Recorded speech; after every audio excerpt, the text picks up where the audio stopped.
हमारे वरिष्ठ साथी जो नागल चौधरी से 2 बार कांग्रेस के उम्मीदवार रहे, एडवोकेट भाई चंद्र प्रकाश जी। हमारे दूसरे साथी जो नागल चौधरी से भी उम्मीदवार रहे, भाई राजाराम गोलवा जी। हमारे नागौर से बहुत ही वरिष्ठ साथी कांग्रेस के भाई संजय पटिकरा जी, और हमारे यहाँ से जिला परिषद की सदस्य आपकी बेटी पूनम जी, हमारे एक और वरिष्ठ साथी भाई रोहतास शर्मा जी, RRCM के चेयरमैन भाई रोशनलाल जी, भाई गणेश जी, भाई ब्लॉक मिर्ची महेंद्रगढ़ के पूर्व चेयरमैन रमेश खिंची जी, डॉक्टर राजवीर जी, डॉक्टर प्रदीप जी, सरपंच साहब भाई जगदीश सिंह जी, और भाई माजरा से हमारे भाई जो दिल्ली रहते हैं भाई विक्रम जी, और उपस्थित सभी पंच सरपंच नर्मदा साहिबान। जहाँ तक मेरी आवाज पहुंच रही हो, मेरी आदरणीय माताओं बहनों नौजवान साथियों प्यारे भाइयों और प्यारे दोस्त, सर्वप्रथम तो मैं पूरी ग्राम बस्ती का छत्तीस बिरादरी का तहे दिल से धन्यवाद करता हूँ कि जब भी कभी हमें जरूरत रही किसी जलसे जुलूस रैली और चुनाव के अंदर, आप लोगों ने भरपूर साथ प्यार आशीर्वाद दिया, उसके लिए मेरे पास शब्द नहीं, आप सबका कोटि कोटि धन्यवाद। दोस्तों, आज की ये चुनावी सभा आपसे एक निवेदन करने के लिए हम आए कि आने वाले 5 तारीख को चुनाव होने जा रहे, और इन चुनावों के अंदर क्षेत्र के लोगों ने हरियाणा प्रदेश में किसकी सरकार हो, आपके क्षेत्र से विधायक कौन हो, और किस तरह के आप विकास के कार्य भविष्य में चाहते हैं, इन सब पर विचार करना, मंथन करना जरूरी। पिछले 10 साल से भारतीय जनता पार्टी का राज, उससे पहले 10 साल कांग्रेस पार्टी का राज था। हमेशा तुलनात्मक दृष्टि से वक्त के तराजू में सब कुछ तोला जाता है, क्या अच्छा क्या बुरा। मैं कुछ क्षण के लिए आपको बताना चाहूंगा कि 10 साल पहले जब आपकी सरकार थी उल्ला साहब के टाइम पे, तो विकास के अनेकों कार्यों की घड़ी इस हरियाणा के अंदर लगी थी, जिसमें हम भी अछूते नहीं थे, जिसमें सबसे बड़ी बात, सबसे बड़ी चीज इस क्षेत्र के लिए थी, वो थी कि पूरे हिंदुस्तान में 16 विश्वविद्यालय थे, उनमें से एक केंद्रीय विश्वविद्यालय यहाँ दिया गया, जिसमें हमारे बच्चे आज बड़ी कुशलता से पढ़ रहे हैं। आज तो उसकी स्ट्रेंथ 5000 हुई है बच्चों की, लेकिन जिस दिन 200 फैकल्टी खुल जाएंगी, उसके अंदर आपको वहां से 22,000 बच्चों के लड़के और लड़कियों के पढ़ने की उसके अंदर ताकत रहेगी, और हमें खुशी होगी इस बात की।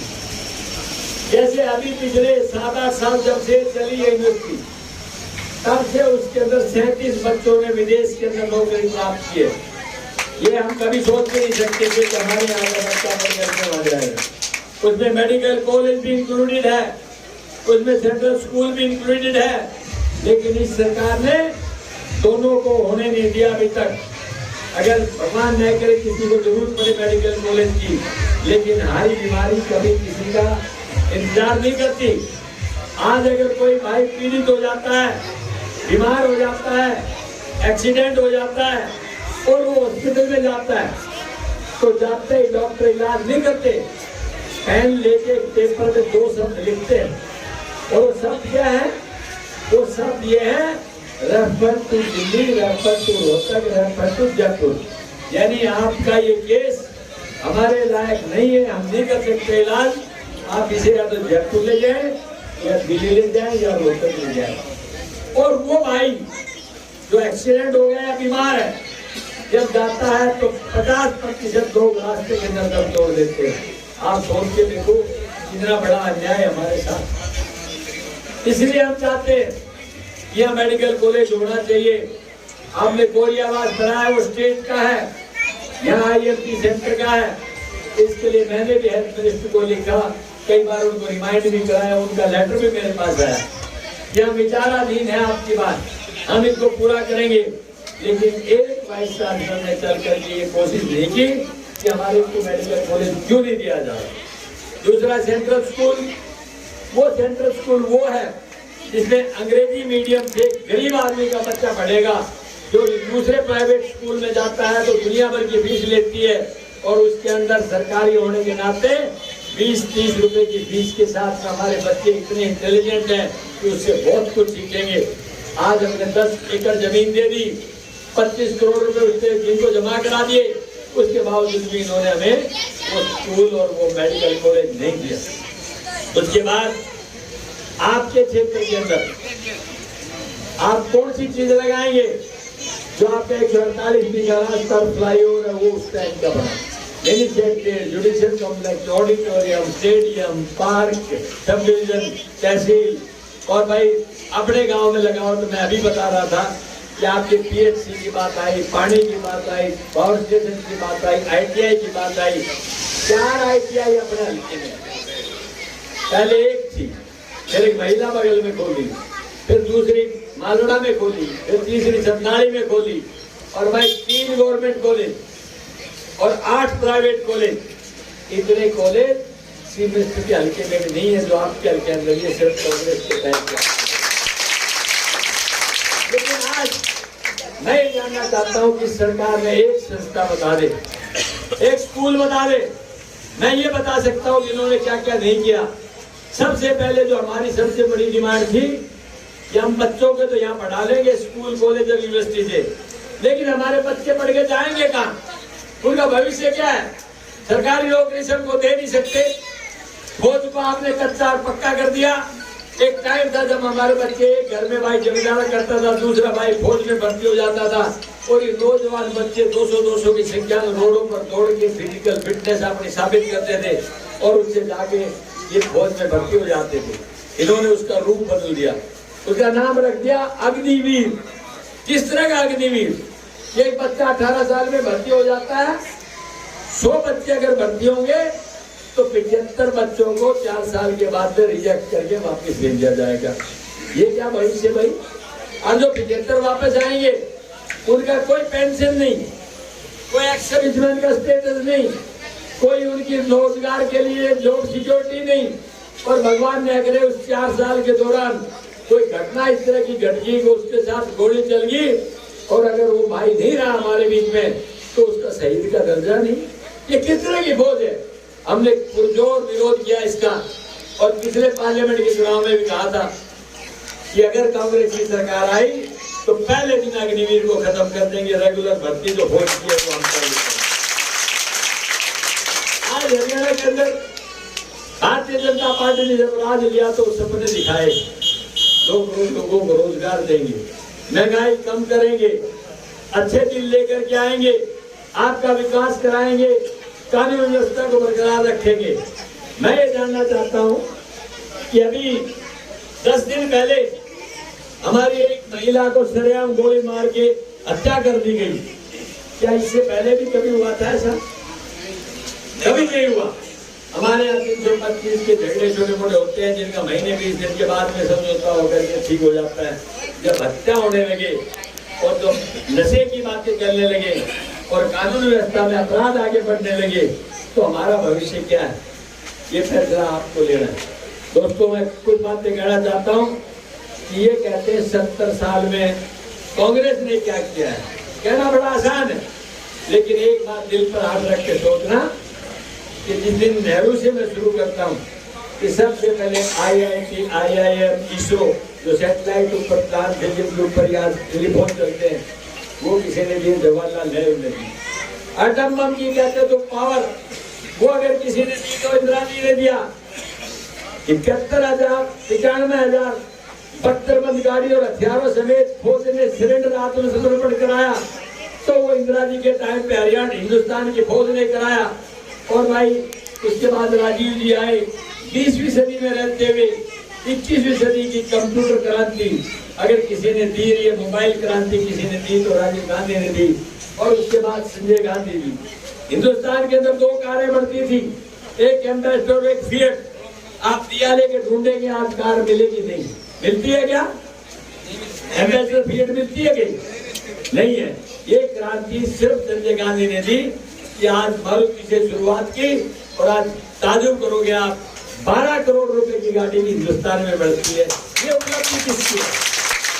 उसके बाद एक व्यक्ति जो गरीबी का आलम में जूझता रहा, जिसके पास 2 वक्त की रोटी नहीं थी, जिसके पास बाप के पास बिजली का साधन नहीं था, और वो रोड के ऊपर खड़ा होकर के स्ट्रीट लाइट के नीचे पढ़ करके और वो अपनी पढ़ाई करता था, सौभाग्य से उसको मेहनत काम आई और वो देश का राष्ट्रपति बना, जिसका नाम था अब्दुल कलाम APJ।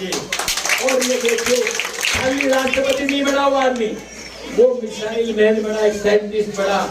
आज हिंदुस्तान में जो मिसाइल टेक्नोलॉजी है उसका कोई द्योतक है तो वो APJ अब्दुल कलाम है। मैं इनसे पूछना चाहता हूँ, तुम एक बात बता दो तुमने की हो, मैंने ये जो बातें बताई, तुम एक बात बता दो जिनमें ये झूठ हो। तो आप किस बात पे लोगों को ये कहते हैं कि हमने ये 70 साल ये किया, कांग्रेस ने 70 साल में क्या किया? आपसे यही कहना चाहता हूँ भाई, कांग्रेस का राज 100% नहीं 101% हरियाणा में बढ़ने जा रहा है, इसे कोई ताकत नहीं रोक पाई। और वो बहुमत से नहीं, जबरदस्त बहुमत के साथ में बढ़ने जा रहा है। ऐसे के अंदर एक आहुति आपको डालनी है, जितने भारी वजन से यहाँ से आप जीत के जाओगे, उतने ही भारी वजन से यहाँ पर ताकत लेकर के आप आओगे, ये मैं आपको विश्वास दिलाना चाहता हूँ। कांग्रेस ने कुछ फैसले किए, कि हम अगर सत्ता में आए तो हमारे घोषणा पत्र जारी किया, वो मैं आपको बताना चाहता हूँ। कांग्रेस जो कहती है वो करती है, भाजपा की तरह से नहीं कि नौकरियों का लालच दिया, अच्छे दिनों का लालच दिया, 15-15 लाख रुपए आपके खाते में डालने की बात कही और आज में 15 पैसे नहीं डले। कांग्रेस जो बातें कही आप जरा ध्यान से सुनना। पहला काम, भारतीय जनता पार्टी और JJP दोनों ने सरकार चलाई 4.5 साल, और उन्होंने वादा किया कि हम सत्ता में आए तो बुढ़ापा पेंशन 3100 रुपए करेंगे, ये भाजपा कहती थी, और JJP कहती थी हम 5100 करेंगे। भाई हमने फैसला किया, उन्होंने तो दिए नहीं, आज 3000 ही दे पाए, 3100 नहीं कर पाए। कांग्रेस आपकी जो 1 महीने बाद सत्ता में आ रही है, 1 महीने बाद सत्ता में आ रही है, वो हमारे बुजुर्गों को 6000 देगी, दोनों में आगे 12,000। जो हमारी विधवा बहन या बेटी है कोई, उसको 6000 रुपए पेंशन मिलेगी। और जो फिजिकली हैंडीकैप है, अपंग है, उसको 6000 रुपए पेंशन मिलेगी। और भाई ये जो महिलाएं खड़ी है, आप अच्छी बात सोच लो, हर महिला को 2000 रुपए देंगे, वो उनके खाते के अंदर जाएंगे, ताकि यह है कि आपको कम से कम किसी से हाथ न फैलाना पड़े, आपको अपनी जरूरत की चीजें लेने के लिए वहां पर आए। साथ ही जब हमारी माँ और बहन सुबह चूल्हा जलाती है तो गैस की याद आती है। कांग्रेस के टाइम पे, मनमोहन सिंह के टाइम पे 400 रुपए का सिलेंडर किया था। ये बीजेपी के लोग कपड़े उतार के प्रदर्शन करते थे, हाय महंगाई, हाय महंगाई। आज वो 1100 का कर दिया, बोला नहीं कोई। पेट्रोल डीजल 50 और 55 का था, आज वो 90 और 95 कर दिया, कोई बोला नहीं। इसलिए कांग्रेस ने फैसला लिया है कि भाई हम आपको 500 रुपए के अंदर सिलेंडर देंगे हर भाई को। साथ में जो हमारे BPL परिवार के भाई हैं, उनको 300 यूनिट बिजली की फ्री मिलेगी।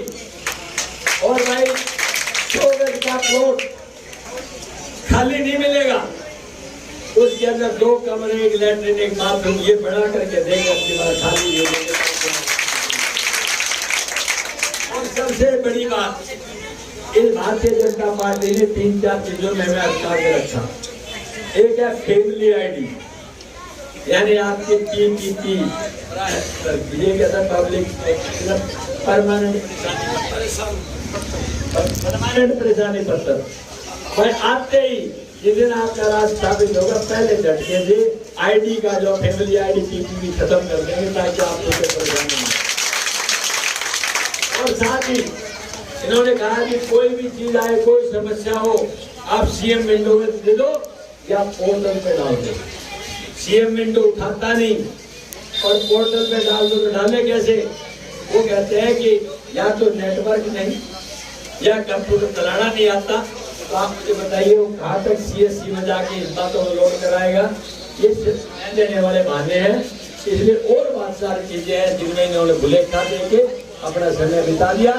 अब लोग परेशान हैं और उन्होंने मन बना लिया है कि आने वाली 5 तारीख को ऐतिहासिक फैसला लेंगे और चुनाव 100% कांग्रेस के हक में लड़के उनको जिता करके भेजेंगे। जो भाई रिटायर हो गए उनको पेंशन नहीं मिली। भाई जो भाई रिटायर हो गया, मुझे एक बात बताओ, हर आदमी एक सोचता है कि मैं जिस दिन रिटायर होगा 60 साल का 58 साल का, भाई मैं चैन से जिंदगी बिताऊंगा। मैंने 58 साल तक बहुत जिंदगी में सर्विस कर दी और बहुत सारी सेवा कर दी। मैं अपने बच्चों को देखूंगा, मेरे खर्चे की जरूरत नहीं कि मुझे पेंशन मिलेगी। और भाई सरकार ने पेंशन बंद कर दी। अब उस बात में की बात सोचो कि रिटायर हो गया, तनख्वाह बंद होगी, उसके बाद घर का खर्चा कराने के लिए जो भी थोड़ा बहुत ग्रेजुएटी मिली उसमें खर्च कर देगा। उसका भविष्य क्या है? दोबारा नौकरी कर नहीं सकता 60 साल का आदमी। तो भाई कांग्रेस ने फैसला किया है कि आपकी जितनी सरकार आएगी सबसे पहले वो पेंशन वापस लागू कर दी जाएगी। इन शब्दों के साथ मैं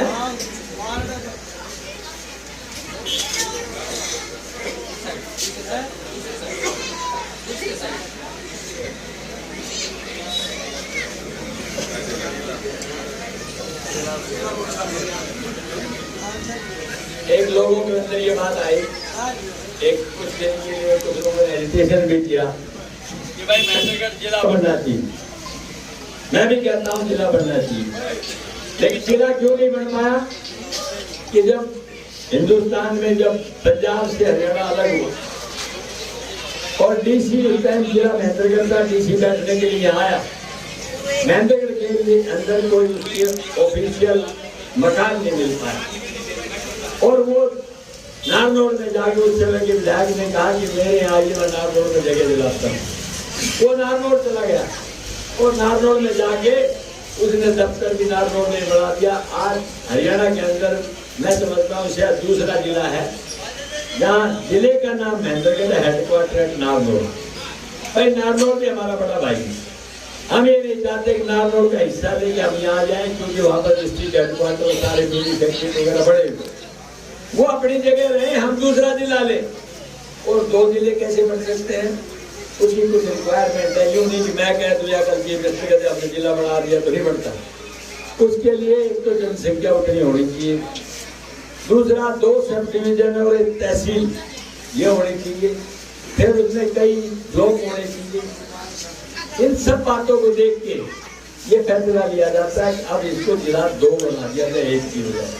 तो भाई वो कार्रवाई हमने तकरीबन पूरी कर ली और वो कार्रवाई क्या है बता देता हूँ कि Kanina sub division, Mahendragarh sub division, 47 तहसील ये 1 जिला, Nangal Chaudhary sub division, Narnaul sub division और अकेली ये 1 जिला। 1 के 2 बढ़ सकते हैं। आपको पूरा फायदा 2 जिला होने का हो सकता है। हमारा पूरा करीना कह रहा है सारे भाइयों से निवेदन है कि 5 तारीख को भूलना नहीं। दूसरे नंबर पे निशान है, हाथ का निशान है।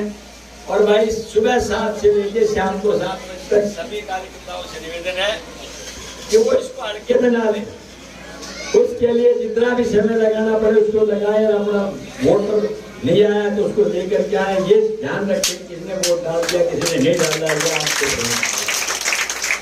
और अपनी पेटी जमा करा के फिर संतुष्टि से आप वापस आए।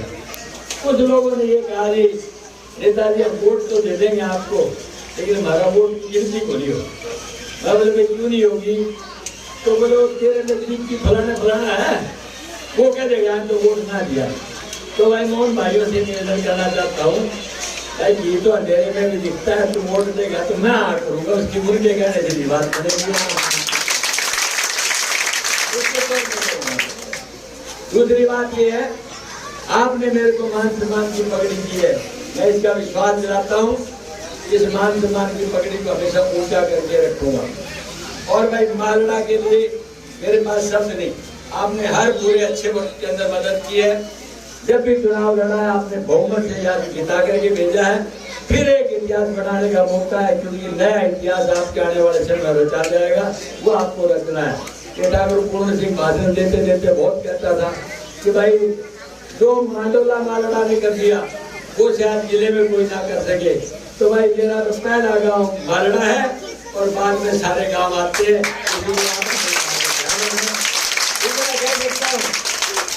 ये काम तो आप करोगे और आगे का इसकी तस्वीर बदलने का काम वो मेरा रहेगा। मैं इतनी कहूँगा, मैं उतनी दूसरों बोलूँगा नहीं जो बीजेपी वाले कहते हैं इंसान सारे तोड़ के लिए ये आपको ध्यान रखना है। और आपसे मेरा निवेदन है, ये लड़ाई जैसे हमारे भारत भाई उधर से कहते हैं, ये लड़ाई आपके मान सम्मान की है। आप अपने हक और अधिकार को समझने की कोशिश करना। अधिकार तब मिलते हैं जब उसके ऊपर आप प्रभाव डालते हैं। और प्रभाव क्या है राजनीति में, जितने भारी मतों से आज जिता करके भेजेंगे उतने ही भारी मतों से नहीं, उतनी भारी ताकत से आपका बेटा आपका भाई आपके पास एक ताकत ले जाएगा। ये मैं आपको कहना चाहता हूँ। इस बात को समझना कि मैं क्या कहना चाहता हूँ और आपको समझ लेना कि आप क्या कहना चाहते हैं। आप सबका बहुत बहुत धन्यवाद। जय हिंद, नमस्कार।